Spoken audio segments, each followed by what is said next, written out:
क्या आप भी अपने बच्चे को उनकी पढ़ाई में ज़्यादा शार्प, फ़ोकस और कंसंट्रेटेड देखना चाहते हैं? तो आपको मैं ये बता दूँ कि सिर्फ़ उनको अच्छा खाना-पीना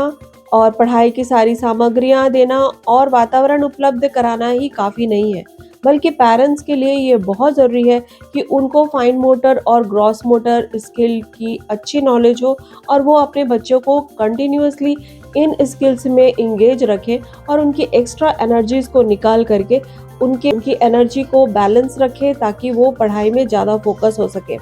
तो आइए आज हम देखते हैं कि आखिर फाइन मोटर और ग्रॉस मोटर स्किल से होता क्या है।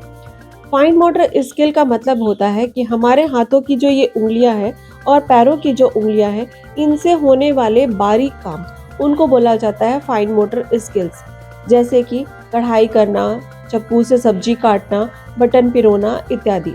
और वैसे ही अब आप पूछेंगे कि ग्रॉस मोटर क्या होता है। तो ग्रॉस मोटर का मतलब होता है कि बॉडी के होल पार्ट मतलब समूचे हाथ से एक काम को करना। जैसे कि कोई बच्चा बॉल को फेंक रहा है तो ये हो गया ग्रॉस मोटर स्किल। चलना, सीढ़ियां चढ़ना, ये हो गया ग्रॉस मोटर स्किल, क्योंकि उसके अंदर पैर का लगभग पूरा हिस्सा काम आता है। तो इस तरह से हमने सबसे पहले ये देखा कि फाइन मोटर स्किल क्या होते हैं और ग्रॉस मोटर स्किल क्या होते हैं। और आइए अब हम ये जानते हैं कि फाइन मोटर स्किल और ग्रॉस मोटर स्किल्स का बच्चों के पढ़ाई के कंसंट्रेशन और उनके ब्रेन को शार्प करने में क्या इम्पोर्टेंस है। तो हमारा जो ब्रेन होता है उसको वैज्ञानिक टोपोग्राफी की संज्ञा देते हैं। टोपोग्राफी का मतलब ये होता है कि जब हम किसी भी क्षेत्र या एरिया को बहुत ऊंचाई से देखते हैं तो उसमें वो एरिया कई भागों में बटा हुआ दिखाई देता है। यानी कि अगर हम भारत के नक्शे को देखेंगे तो हमको ऊपर से छत्तीसगढ़,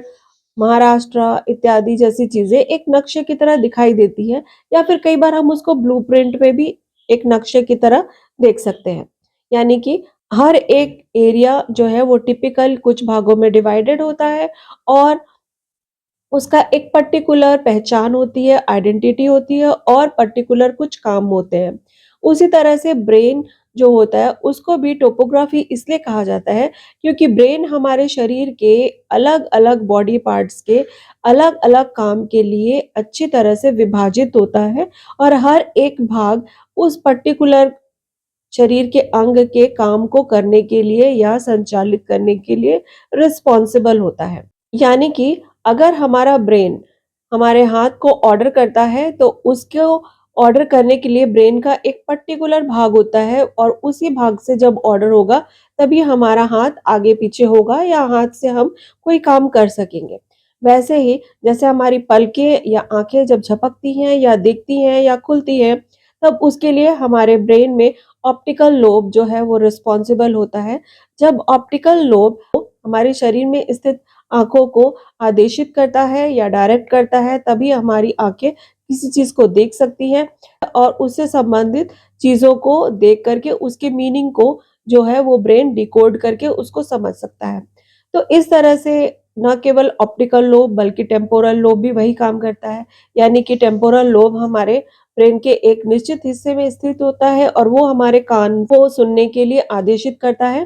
किसी चीज़ को सुनना, उसको समझना, ये सारी चीज़ें जो है वो टेम्पोरल लोब से संचालित होती हैं। तो इस तरह से हमने जाना कि ब्रेन जो है वो हमारे शरीर में उपस्थित बहुत सारे अंगों के अलग-अलग फंक्शन के लिए अलग-अलग पार्ट में विभाजित होता है। तो इस तरह से ब्रेन को जो है वो टोपोग्राफी कहते हैं। अब अगर ब्रेन अच्छे से सक्रिय है तो वो उससे संबंधित सारे टास्क को वो बहुत ही फोकस होकर के और जल्दी-जल्दी कर लेता है, ठीक है? लेकिन अगर ब्रेन बहुत ज़्यादा एक्टिव नहीं है, तो यही चीज़ें हम वाइस वर्सा भी कर सकते हैं। मेरे कहने का मतलब ये है कि ब्रेन जो है वो वाइस वर्सा भी काम करता है। यानी कि अगर वो किसी भी शरीर के पार्ट को काम करने के लिए आदेशित करता है, तो यही चीज़ हम उससे उल्टा भी करवा सकते हैं। यानी कि उस पर्टिकुलर पार्ट से काम करके हम ब्रेन के उस पर्टिकुलर भाग को अच्छी तरह से एक्टिव रख सकते हैं। यानी कि अगर हम आँखों को लगातार एक्सरसाइज़ेज़ दें, आँखों को झपकाएँ, उसके बॉल्स को इधर-उधर करते रहें और कुछ एक्सरसाइज़ेज़ डेली करें, तो उसका टेम्पोरल लोब जो है वो भी एक्टिव रहता है। तो इस तरह से हम ये समझते हैं कि जब ब्रेन का टेम्पोरल लोब एक्टिव है तो आँखें अच्छे से काम कर पाएँगी, और अगर टेम्पोरल लोब को एक्टिव रखना है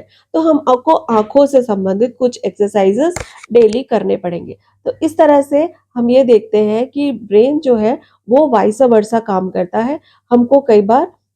अपने हाथ-पैर और वेरियस जो बॉडी पार्ट्स हैं उनको एक्टिव रख के ब्रेन को जो है एक्टिव रखना पड़ता है। अब इसके अंदर हमारे फाइन मोटर और ग्रॉस मोटर स्किल्स का क्या रोल है, हम वो समझते हैं।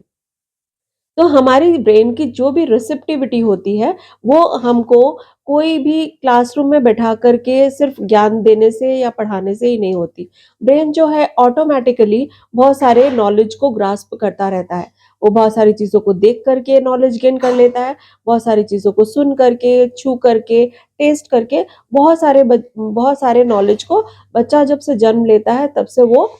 रिसिप्ट करता जाता है, तब से वो गेन करता जाता है। तो यहाँ पर जब बच्चे को फाइन मोटर से संबंधित स्किल्स दी जाती है, यानी कि हाथ से संबंधित बारीक काम दिए जाते हैं, जैसे कि कढ़ाई, बुनाई, सिलाई, आपको पेंटिंग करना है या किसी का मेकअप करना है, तो ये सारे जो स्किल्स आते हैं वो फाइन मोटर में आते हैं, क्योंकि उसके अंदर हमारी उँगलियों का जो है वो बहुत ही बारीकी से उनको काम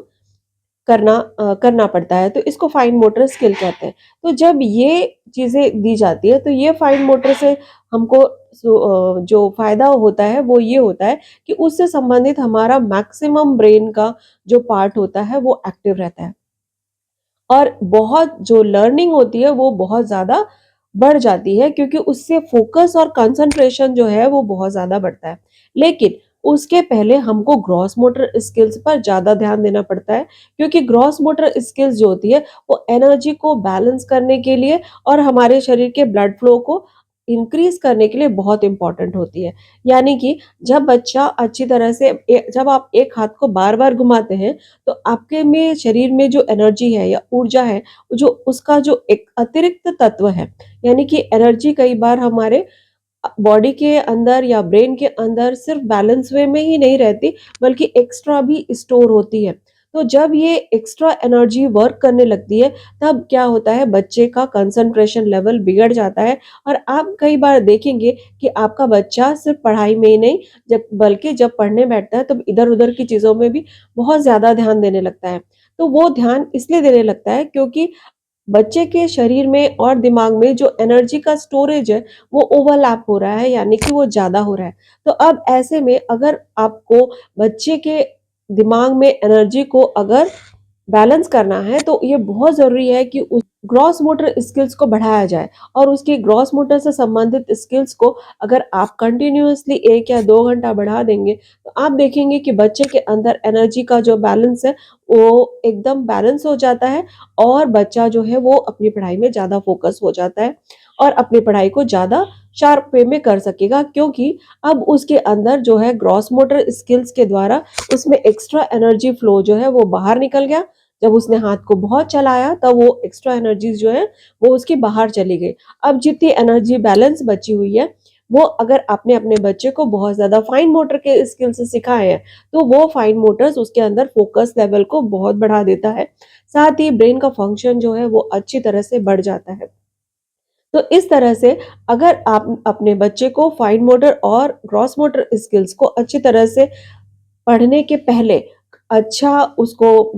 एक्सरसाइज़ेज़ देते हैं और उससे संबंधित एक्टिविटीज़ को कराते हैं, तो आप देखेंगे कि आपके बच्चे के अंदर कंसंट्रेशन लेवल, फ़ोकस लेवल और बच्चा बहुत शार्प धीरे-धीरे होने लग जाता है। साथ में मैं आपको एक और एडवाइस करूँगी कि हमारे ब्रेन का के 2 भाग होते हैं, एक लेफ्ट हेमिस्फीयर और एक राइट हेमिस्फीयर। हमको ये ज़रूरी होता है कि हमारे जो हाथ 2 हाथ होते हैं, वो दोनों एक साथ एक्टिव रहें, और इसको करने के लिए सबसे अच्छा तरीका ये होता है कि हम अपने दाएँ और बाएँ दोनों हाथ से एक साथ लिखें, ताकि दोनों जो हमारे ब्रेन है, लेफ्ट हेमिस्फीयर और राइट हेमिस्फीयर, दोनों समान मात्रा से एक्टिव रहें। अब आपको ये बता दूँ कि अगर आपको लेफ्ट हेमिस्फीयर को एक्टिव करना है, बच्चे के दाहिने हाथ को आपको ज़्यादा एक्टिव रखना पड़ेगा, यानी दाहिने हाथ से आपको ज़्यादा एक्टिविटी करनी पड़ेगी, और अगर आपके बच्चे को अगर आप अपने बच्चे के दाहिने मस्तिष्क या राइट हेमिस्फेयर को ज़्यादा एक्टिव रखना चाहते हैं, तो उसको बाएं हाथ से ज़्यादा वर्कआउट देने की ज़रूरत है। अब कौन से ऐसे माँ-बाप होंगे जो ये नहीं चाहेंगे कि आपका बच्चा अपने ब्रेन के मैक्सिमम भाग को यूज़ कर सके? क्योंकि जो भी इंसान या जो भी बच्चा अपने ब्रेन के मैक्सिमम भाग को इस्तेमाल कर पा रहा है, वही तो हुआ ना इंटेलिजेंट। तो फिर अगर हर माँ-बाप ये चाहेंगे कि उसका बच्चा इंटेलिजेंट हो, तो इसके लिए बहुत ज़रूरी है कि आप अपने बच्चे को पढ़ने के पहले को 15 से 20 मिनट उसको 2 पेपर्स दे दें और दोनों पेपर में दोनों दोनों हाथों से लिखने के लिए उसको कहें, चाहे वो कुछ भी चीज़ें हों। या फिर आप ये भी कर सकते हैं कि 20 मिनट आपको इस पर लिखना है और उसी सेम चीज़ को आपको दूसरे पेपर पे राइट हैंड से लिखना है। तो इस तरह से आप दोनों एक्टिविटीज़ दे सकते हैं। तो इस तरह से आज के इस वीडियो में हमने ये सीखा कि सिर्फ़ बच्चे को अच्छा खाना-पीना देना, उसको अच्छे से आपने एज़ अ पैरेंट उसको पढ़ाई के लिए ना बुक्स, स्टेशनरी सब अवेलेबल करा दी, अच्छे स्कूल में भेज दिया और ना केवल इतना ही बल्कि घर में भी जब वो आ रहा है तो उसको अच्छा एजुकेशनल माहौल है, उसके बावजूद भी बच्चा जो है अपनी एनर्जी को बैलेंस नहीं कर पा रहा। बच्चे को एनर्जी बैलेंस करने के लिए भी उसको कुछ और अतिरिक्त चीज़ों की ज़रूरत है और इसके लिए पेरेंट्स को बहुत ज़रूरी है कि पढ़ने के पहले या फिर दिन में कई बार आप उसके फाइन मोटर और ग्रॉस मोटर स्किल्स पर कम से कम 1 से 2 घंटा उसको काम करने के लिए दें। या तो आप कुछ एक्टिविटी दें या फिर बच्चा अगर करता है तो उसको इनकरेज करें। तो इस तरह से आपका बच्चा इन 2 एक्टिविटीज़ में अगर स्किल है और उसको पर्याप्त आप टाइम दे रहे हैं करने का, तो आप देखेंगे कि आपके बच्चे में उसके पढ़ाई से संबंधित फ़ोकस, कंसंट्रेशन और शार्पनेस जो है वो दिन प्रतिदिन बढ़ती ही चली जाएगी। आशा है कि मेरा कुछ आसान से टिप्स आपको समझ में भी आए होंगे और इन आसान से टिप्स को फॉलो करके आसानी से बच्चों के इंटेलिजेंस को अच्छे से इम्प्रूव कर पाएँगे और बढ़ा पाएँगे और उसके बाद आप देखेंगे कि आपका बच्चा कितना सक्सेसफुल होता है। तो इस तरह से आज के वीडियो में इतना ही। अगर आपको मेरे दिए हुए ये टिप्स पसंद आते हैं, कहीं न कहीं आपके बच्चे के या फिर आपके लाइफ में कहीं न कहीं इम्पोर्टेंस रखते हैं, हेल्पफुल है, तो please like, share and subscribe my channel और अपने नेक्स्ट वीडियो के लिए see you, tata and bye bye.